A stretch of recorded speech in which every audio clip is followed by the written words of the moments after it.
கர்த்தர் நல்லவர். கர்த்தர் நல்லவர். இந்த நாளிலும் இந்த ஜெபமே ஜெயம் நிகழ்ச்சியில் ரொம்ப நாள் கழித்து நாம் சந்திக்கிறது ரொம்ப பெரிய பாக்கியமாய் நானும் என் மனைவி கருதுகிறோம். இன்றைக்கு எங்கள் வாழ்க்கையில் ஒரு ரொம்ப முக்கியமான நாள். ஜெபத்துக்கு அப்புறம் சொல்கிறேன் என்ன ஸ்பெஷல் அப்படின்ட்டு. தேவ ஆவியானவர் வல்லமையாய் அசைவாடுகார் நான் விசுவாசிக்கிறேன். எங்கே 2-3 பேர் எல்லாம் நாளை கூடியிருக்கிறீர்களோ அங்கே மத்தியில் இருக்கிறேன் என்று அவர் சொல்லியிருக்கிறார். ஆகவே தேவ பிள்ளைகளே, உங்களை உற்சாகப்படுத்துகிறேன். எங்களோடு கூட சேர்ந்து ஜெபம் பண்ணுங்க, வார்த்தைகளை தியானம் பண்ணுவோம்.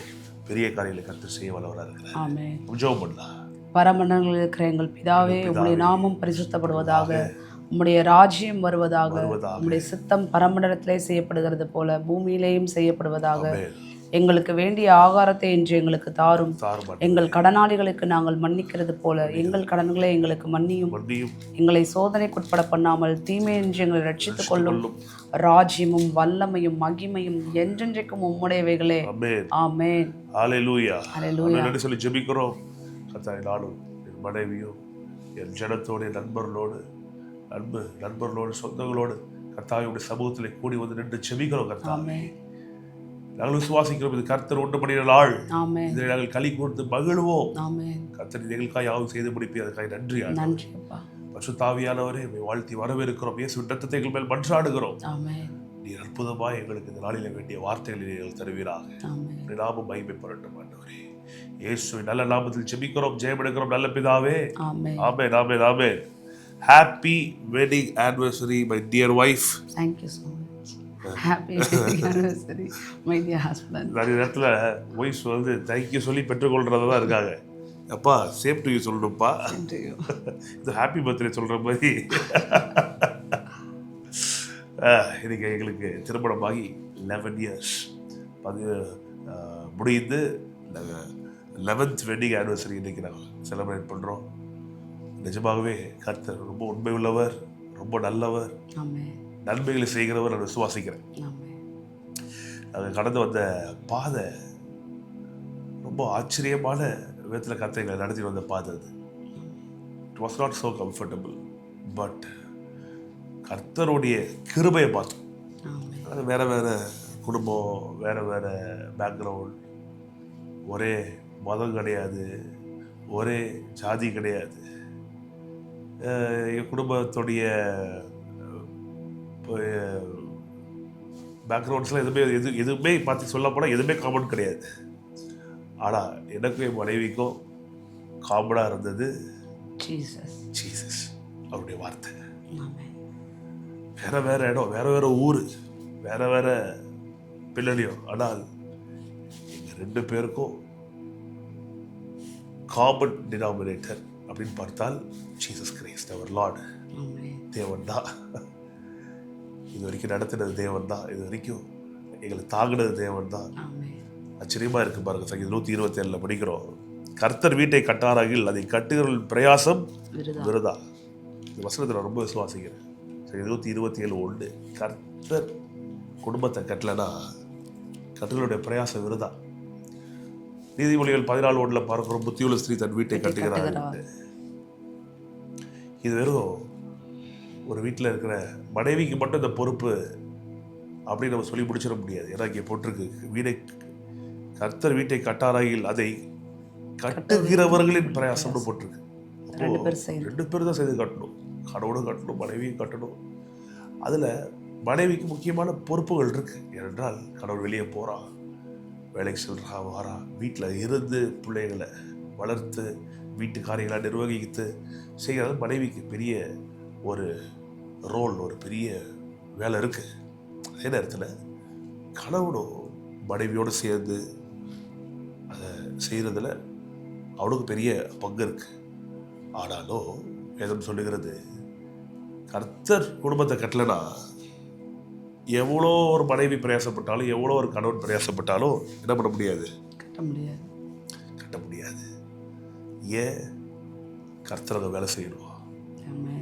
கர்த்தர் வீட்டை கட்டாராகில் கட்டிலுடைய பிரயாசம் விருதா. 11 வருஷம் நாங்கள் திரும்பி பார்க்கும்போது ஒன்று தான் சொல்ல முடியும், கர்த்தர் நல்லவர். கர்த்தர் நல்லவர். கர்த்தர் தான் எங்களை கட்டுறாரு. இந்த குடும்பத்தை கட்டி செப்டம்பர் மாதம் 3ஆம் தேதி 2014 வருஷத்துல எங்கள் திருமணம் நடந்துச்சு. என் மனைவி வீட்டில் என் மனைவி மட்டும்தான் ரட்சிக்கப்பட்டவங்க. யோசிச்சு பாருங்க. இதுலேருந்தே உங்களுக்கு பாதி கதை புரிஞ்சிருக்கும். செப்டம்பர் மாதம் 3ஆம் தேதி 2014, 11 வருஷத்துக்கு முன்னாடி எங்கள் கல்யாணம் நடந்துச்சு. நிறைய சவால்களை பார்த்தோம். ஆனால் வசனம் வேலை செய்கிறதையும் அது எவ்வளோ மகத்துவமானதாய் சக்தி வாய்ந்ததாக எங்கள் வாழ்க்கையில் இருக்குன்றது நம்ம ஒவ்வொரு நாளும் பார்க்கணும். கர்த்தர் தான் வீட்டை கட்டுறாரு. புத்தி இல்லாமல் இந்த குடும்பத்தை இடித்து போடுவதற்கு நிறைய நேரத்தில் எங்கள் கோபத்தினால, எங்களுடைய எரிச்சல்னால, மனித சுவாபம் இதனால் நிறைய காரியங்கள் முற்பட்டாலும் எப்போது நாங்கள் நாடைய மனைவி திரும்பி ஓடி வர்றது எங்கன்னா வார்த்தை ஓடி வந்துடுவோம். ஐயோ இல்லை தப்பாக போகிற மாதிரி இருக்கு. ஏனென்றால் இன்றைக்கி வாழ்கிற உலகத்தில் திருமணமே நிறைய பேருக்கு ஒரு என்ன சொல்கிறது, அது தேவையா, இம்பார்ட்டண்ட்டா அப்படின்ற மாதிரி அவர்களுக்கு இதெல்லாம் கண்டிப்பாக தேவையா, அவசியம் இல்லைன்றது மாதிரி பேசுகிறாங்க. எல்லாம் நல்லா படிச்சிருக்கிறாங்க. என் மனைவியெல்லாம் MCA, ஒரு நல்ல இடத்துல வெளிநாட்டிலலாம் கூட போய் என்ன பண்ண முடியும், வேலை செய்ய முடியும். இங்கே வேலை செஞ்சாலே லட்சக்கணக்கில் சம்பாதிக்க முடியும். நான் நல்லா படிச்சிருக்கிறேன், வேலை செய்யும். அது இந்த காலம் முன்னாடி இருந்த காலம் மாதிரி கிடையாது. ஒருத்தர்களை டிபெண்ட் பண்ணியிருக்கணுன்ற அவசியமே கிடையாது. ஆனால் கர்த்தர் எப்படி வைத்திருக்காருன்னா, வீடு கட்டுகிறவர்கள் கர்த்தரை நம்பி ஒரு எஃபர்ட்டை போட்டு கர்த்தர் அந்த வீட்டை கட்டுகிறத அவங்க 2 பேர் சேர்ந்து குடும்பமாக பார்க்கணும். ஏன்னா வேலை சொல்லுகிறது, கர்த்தர் வீட்டை கட்டாராகி கட்டுகிறவருடைய பிரயாசம் விருதா. பிரயாசம் போடுற எஃபர்ட் கர்த்தர் கட்டலைன்னா வேஸ்ட் ஆயிரும். ஆனால் எஃபர்ட்டை போடாதன்னு சொல்ல, எஃபர்ட்டை போடணும். இன்னைக்கு அதுதான் எனக்கு முக்கியமான சொல்ல வரேன். நான் வீடு கட்டுகிறவர்கள் இருக்காங்கல்ல, அவங்க ஒரு பிரயாசத்தை போடுறாங்க, ஒரு எஃபர்ட்டை போடுறாங்க. அந்த எஃபர்ட் சக்ஸஸ் ஆகிறதோ ஃபெயிலியர் ஆகிறதோ கர்த்தர் அங்கே வேலை செஞ்சாதான் அது அதன் அடிப்படையில் இருக்கு. நான் சொல்கிறது புரியுதா உங்களுக்கு? கர்த்தர் வேலை செஞ்சாருன்னா, கர்த்தர் வீட்டை கட்டினாருன்னா, கட்டுகிறவர்கள் போடுற எஃபர்ட் சக்ஸஸ். கர்த்தர் வீட்டை கட்டலைன்னா போடுற எஃபர்ட்டு ஃபெயிலியர். அப்போ கர்த்தர் எப்படி வருவார்? கர்த்தரை வரவேற்கணும், கர்த்தருடைய வார்த்தைக்கு முக்கியத்துவம் கொடுக்கணும். அப்போ தான் கர்த்தர் வேலையை செய்வார். கர்த்தர் வார்த்தைக்கு முக்கியத்துவம் இல்லாத இடத்துல கர்த்தர் என்ன பண்ண மாட்டார்? வேலை செய்ய மாட்டார். அப்போ கர்த்தர் வீட்டை கட்டணும், குடும்பத்தை கட்டணும், திருமணத்தை கட்டணும்னா அவரை வரவேற்கணும். ஈகோ, பொறாமை, எரிச்சல், நம்மளுடைய சொந்த காரியங்கள், சொந்த எண்ணங்கள் இதெல்லாம் தூக்கி ஒரு ஓரமாக வச்சுட்டு கணவன் மனைவிக்கு சப்மிட் பண்ணணும், மனைவி கணவனுக்கு சப்மிட் பண்ணணும். இருவரும் இணக்கமாக இருந்து ஒருவரை ஒருவர் கனம் பண்ணி ஒருவரை ஒருவர் பெரிதாய் பார்த்து அன்பு கூர்ந்து விட்டு கொடுத்து சகித்து. இப்போ எனக்கு ஒரு விஷயம் சரின்னு தோணும், என் ஒய்ஃபுக்கு தோணாது. இல்லை அவங்களோட விஷயம் சரின்னு தோணாது. ஆனால் தேவராஜ்யத்தோடைய காரியத்துக்காக, நோக்கத்துக்காக, அதோடைய வளர்ச்சிக்காக, இயேசுவின் நாமத்தின் மகிமைக்காக, குடும்பத்தோடைய முன்னேற்றத்துக்காக, பிள்ளைகளுக்காக என்ன பண்ணணும்னா நம்மளுடைய காரியங்களை விட்டு கொடுத்து, ஓகே எனக்கு இது பிடிச்சிருக்கு, ஆனால் என் மனைவிக்கு இது பிடிக்கல, ஓகே என் குடும்பத்துக்காக, ஆண்டவருக்காக, அவர் வார்த்தைக்காக எனக்கு பிடிக்கல, ஆனாலும் நான் என்ன பண்ணுறேன் அப்படின்னு நம்ம விட்டு கொடுக்கணும். அதே மாதிரி மனைவி விட்டு தரணும், கணவன் விட்டு தரணும். புரியுத? சகித்து போகும்போது என்ன நடக்கும்னா, நான் சொல்கிறேன் பாருங்க, அது ஒரு சின்ன வேலையோ பெரிய வேலையோ, ஒரு சின்ன காரியமோ பெரிய காரியமோ, எல்லாவற்றிலும் கர்த்தரை வேலை செய்கிறத பார்ப்போம். சில நேரத்தில் மனைவி சொல்கிறது பிடிக்கவே பிடிக்காது, எல்லாம் இதெல்லாம் தலையிடுறாங்கன்னு கணவனுக்கு தோணும். இல்லை கணவன் சொல்கிறது மனைவிக்கு பெருச்சலை கொண்டு வரும். ஆனாலும் எது பெரிய காசாக இருக்கணும்னா குடும்பத்தோடைய அபிவிருத்தி, குடும்பத்தோடைய முன்னேற்றம், குடும்பத்துடைய செழிப்பு, குடும்பத்துடைய சமாதானம் எல்லாவற்றுக்கும் மேலாக ஆண்டவர் சொல்கிறாரு, நீ எதை செய்தாலும் அவருடைய நாமத்தின் மகிமைக்காக செய். நான் செய்கிற ஒரு விஷயம் இது கர்த்தருக்கு மகிமை சேர்க்குதா, என் குடும்பத்துக்கு இது மகிமை சேர்க்குதா, என் திருமணத்தை இது கர்த்தருடைய சித்தத்துக்கு நடத்துதா, இதை கொஞ்சம் யோசித்து பார்க்க வேண்டியது அவசியமாக இருக்குது. சொன்ன பார்த்தீங்களா, வேறு வேறு பேக்ரவுண்ட்லேருந்து வரும். ஆனால் இந்த வார்த்தை எங்களுக்கு ஒற்றுமையாக, எங்கள் வார்த்தைகளுக்கு ஒரே இந்த வார்த்தை தான் எங்களை இணைத்திருக்கிற அப்படின்னால இந்த வார்த்தையின் வழியாய் நாங்கள் செய்கிற எல்லா காரியமும் வாய்க்குது. ஆமென். அதனால தான் 11 வருஷம் என்னை நம்பி இவங்க இருக்கணும்னு அவசியம் கிடையாது, இவங்க நம்பி நான் இருக்க வேண்டிய அவசியமே கிடையாது. நினச்சிருந்தா எப்போ வேணா பிரிஞ்சு போயிருக்கலாம். ஆனால் நாங்கள் இன்றைக்கும் ஒற்றுமையாக இருக்கிறோம். அடுத்த 100 வருஷத்துக்கு நாங்கள் ஒற்றுமையாக இருப்போம். ஒருவேளை 1000 வருட அரசாட்சியில் கர்த்தர் நீ ஒன்றா தான் இருக்கணும்னு சொன்னால் கூட ஒற்றுமையாக தான் இருப்போம். ஏன்னா வசனம் சொல்லுது, கர்த்தர் இணைத்ததை மனிதன் பிரிக்கவே கூடாது. 3வது ஆள் வந்து பிரிக்கணும்னு அவசியம் கிடையாது. இப்போல்லாம் இவங்களே பிரிஞ்சுக்கிறாங்க. விட்டு கொடுக்கணும். நான் சொல்கிறேன் பாருங்க, கர்த்தர் உங்கள் வீட்டை கட்ட வேண்டும் என்று நாங்கள் உங்களை வாழ்த்துகிறோம். உங்கள் திருமணத்தை கர்த்தர் கட்டுவாராக. 30:60 சொல்லுது, நீங்கள் உங்கள் மனைவி ஜீசஸ் 3 பேர் இணைந்து இருக்கணும், வார்த்தையோடு இணைந்து இருக்கணும். அப்போதாங்க பெரிய ஒரு அற்புதம் நடக்கும். பெரிய ஆசீர்வாதம் உண்டாகும், கிருபைகள் பெருகும், இயற்கைக்கு அப்பாற்பட்ட பண வரவுகள் உண்டாகும், சுக வரவுகள் உண்டாகும். பிள்ளைகள் வளர்ந்து உங்களுடைய சந்ததி பூமியில பலத்திருப்பார்கள். செம்மையானோடைய வம்சம் ஆசீர்வதிக்கப்படும் இருக்கு. எத்தனை பேர் விசுவாசிக்கிறீங்க? நான் ரொம்ப நம்புறேன் கர்த்தரை, நான் ரொம்ப கர்த்தரை விசுவாசிக்கிறேன். இந்த வசனத்தை உங்க மேல பேசுறேன். செய்த படி செய்த இன்னொரு தடவை படி, சத்தமா படி. கர்த்தர் வீட்டை கட்டாராகில், கர்த்தர் வீட்டை கட்டாராகில் அதை கட்டுகிறவர்களின் பிரயாசம் விருதா. கர்த்தர் நகரத்தை காவாராகில் காவலாளர் விழித்திருக்கிறது விருதா. 3வது வசனத்துல பார்க்கிறோம், இதோ பிள்ளைகள் கர்த்தரால் வரும் சுதந்திரமா, கர்ப்பத்தின் கனி அவரால் கிடைக்கும் பலன். திருமண வாங்கிகளுக்கு 2 பிள்ளைகள் இருக்கிறாங்க, யேசுவா, ஈடன். 8 வயசுல ஒரு பையனும் 6 வயசுல ஒரு பையனும் இருக்கான். இதே மாதம் யேசுவா பர்த்டே வருது, 9 வயசு ஆக போகிறான் அவனுக்கு. எதுக்கு சொல்கிறேன்டா, அடுத்து சங்கீதம் இன்னும் பவர்ஃபுல். சங்கீதம் 128, கர்த்தர் பயந்து அவர் வழியில் நடக்கிற எவ்வளோ அவன் பாக்கியவான், அவன் கையின் பிரயாசத்தை சாப்பிடுவான், பாக்கியம் நண்பர் உண்டாயிருக்கும். அவன் மனைவி வீட்டோல் கனி தருகிற திராட்சை செடி, பிள்ளைகள் பந்திய சுற்றி ஒளிவுபுற கன்றுகள். கர்த்தருக்கு பயப்படுற மனுஷன் இவ்விதமாய் ஆஸ்வதிக்கப்படுவானா. ஜீவனுள்ள ஆளெல்லாம் எருசலேமின் வாழ்வை காண்பான். ஜீவனுள்ளது கர்த்தர் ஆசீர்வதிப்பார், பிள்ளைகளையும் இஸ்ரவேலுக்கு உண்டாகும் சமாதானத்தை. இதெல்லாம் எவ்வளவு பெரிய கிருபை, தயவு. இதெல்லாம் வாழ்க்கையில் உண்டாகணும்னா கர்த்தர் வீட்டை கட்டணும். அதற்கு ஒவ்வொரு மனுஷனும், ஒவ்வொரு கணவனும், ஒரு மனைவியும் வார்த்தையை வைத்து வீட்டை கட்டணும். கற்பாறையின் மேல் தன்னுடைய வீட்டை கட்டுறார். புத்தியுள்ள மனுஷனுக்கு ஒப்பா இருக்கிறான்னு வேதம் சொல்லுது. வீட்டை வார்த்தையின் மேல கட்டணும். ஓகே, என்ன சொல்லுது? இதுதான் நான் கீழ்ப்படியணும். என் கோபம், என்னுடைய எரிச்சல், இதுக்கெல்லாம் இடம் கிடையாது. மனைவிக்கு எதாவது சொல்றீங்களா? மனைவிகளுக்கு சப்மிட் பண்ண ஹஸ்பண்ட், அதான் வார்த்தை சொல்லுது. Yes, submit yourself to your husband. அவ்வளோதான். ஒரு லைன் சொன்னாலும் லட்சம் சொல்லிடுவாங்க, அவ்வளோதான். ஒருவருக்கொருவர் இணக்கமாய், ஒருவருக்கொருவர் புரிதலோடு. புரிதல் இல்லைனா திரும்பி புரிஞ்சு கொள்றதுக்கு ஆண்டவர்கிட்ட கேளு, ஆண்டவரே இந்த பொண்ணு இது புரிஞ்சுக்கிறதுக்கு எனக்கு ஹெல்ப் பண்ணுங்க ஆண்டவரே. சில நேரத்தில் நமக்கு விளங்காது, நம்ம என்னமோ சொல்ல போய் அது என்னமோ மாதிரி ஆகி, ஆண்டவரே ஹெல்ப் பண்ணுங்க, நல்லா ஜெபம் பண்ணுங்க, ஆண்டவரே ஹெல்ப் பண்ணுங்க அப்படின்னு. வரப்போகிற காலத்தில் திருமணம் வேளாண் மக்கள் இன்னும் பெருசாக முழங்குவாங்க. எதுக்கு திருமணம்?